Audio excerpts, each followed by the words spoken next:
कहीं कहीं सिचुएशन आया आपके सामने कि नहीं कि लोगों के आक्रोश को झेलना पड़ा हो आपको? नहीं, अभी तक तो जनता के आशीर्वाद से मुझे कहीं नहीं ऐसा। 24 कार्यक्रम चलिए, धन्यवाद। माफी चाहते हैं। चलिए। इस बार सब किस एजेंडे को लेके आप वोट मांग रहे हैं? मैं आप सभी का स्वागत करता हूँ, धन्यवाद देता हूँ। और हम लोग आए हैं अपने अभिभावक के यहाँ, जो हर बार आके हम लोग आशीर्वाद लेते हैं, इस बार भी आए हैं। और सारी हमारे यहाँ जितने अभिभावकगण हैं सबसे आशीर्वाद लेने के लिए आए हैं। 25 तारीख को हम लोगों का चुनाव है। 4 तारीख के हम लोगों के नामांकन में हमारे सभी अभिभावकगण का और नौजवान साथियों का इतना आशीर्वाद मिला कि इस बार का नामांकन हम लोगों का रैली और सभा दोनों ऐतिहासिक रही।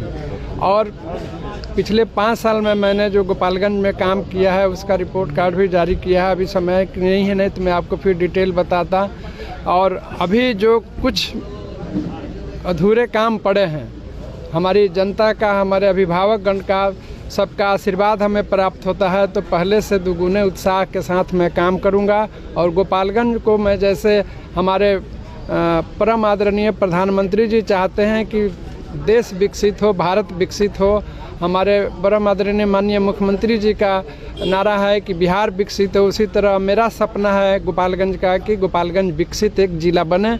यही मेरा इसी नारे के साथ मैं आगे बढ़ूंगा और विश्वास के साथ मैं ये आप सबको कहता हूं कि गोपालगंज को बहुत कुछ अब मैंने देने का प्रयास किया है अपने केंद्र सरकार से और अपने राज्य सरकार से, और आगे भी कोशिश करता रहूँगा। सर, कुछ जगहों पे जब हम लोग कवरेज के लिए जाते हैं तो कहीं कहीं पब्लिक की बात ये भी सुनी जाती है कि 5 साल में डॉक्टर आलोक कुमार सुमन कहीं नहीं दिए। हाँ देखिए, हाँ ठीक है, 5 साल में 2 साल कोरोना में निकला, 1.5 साल थोड़ी सी हम लोगों की गठबंधन इधर से उधर हुई।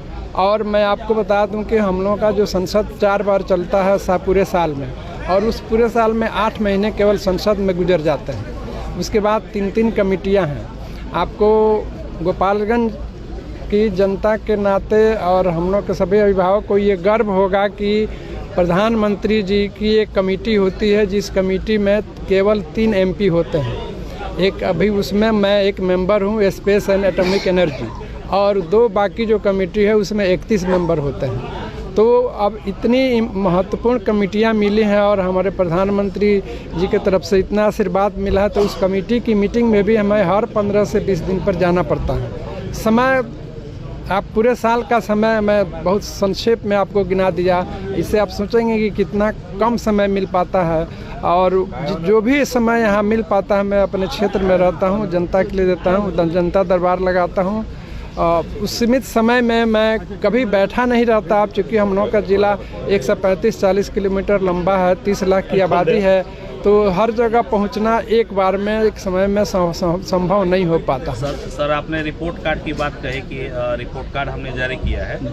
उस रिपोर्ट कार्ड में कोई ऐसी बड़ी उपलब्धि बताइए जो 5 सालों में आपकी रही।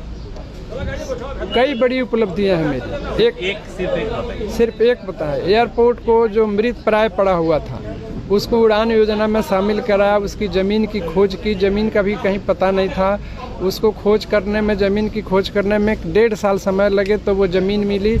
उसके बाद उसको उड़ान योजना में शामिल कराया। अभी आप देख रहे हैं बाउंड्री हो रही है, बाउंड्री के बाद उसका टेंडर होगा और टेंडर के बाद सरकार उसमें काम शुरू करेगी। ये एक ऐतिहासिक काम है। और भी दूसरा काम आपको बताऊं, एलिवेटेड कॉरिडोर देखे आप गोपालगंज का देख रहे हैं जो कि 17-18 साल से पड़ा हुआ था, वो अभी बनने 80% उसका काम पूरा हो चुका है। डुमरिया पुल आप देख रहे हैं, डुमरिया पुल जो 35-40 साल से जर्जर स्थिति में थी वो पुल नया बन रहा है।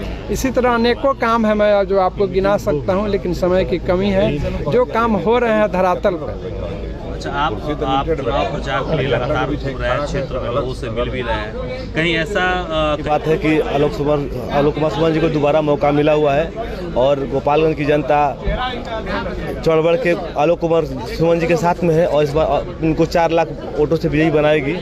इसी के साथ हम लोग इनके साथ में भ्रमण कर रहे हैं और देख रहे हैं इनकी जो स्थिति है पहले से कहीं बेहतर है। और ये नहीं लगता है कि मोदी जी के नाम पे वोट लिया जा रहा है? बिल्कुल ऐसा तो है, लेकिन इनका भी यहाँ पे जो काम है आलोक सुमन जी का बहुत अद्भुत काम रहा है। आलोक कुमार सुमन जी जो है हमारे पूरे लोकसभा में 58 नंबर पर इनका स्थान था काम में, और काम में इनको कोई दबा नहीं सकता है आलोक कुमार सुमन जी को। आप बता दीजिए 5 काम इनका कोई बता दीजिए। सबसे मेन काम तो इनका है, जो एयरपोर्ट हमारा बन के तैयार हो गया और सीमांकन हो रहा है, और बहुत जल्दी यहाँ से अंतर्राष्ट्रीय हवाई बनने जा रही है, उड़ान भरेगा यहाँ से, यहाँ पे गोपालगंज जिले से।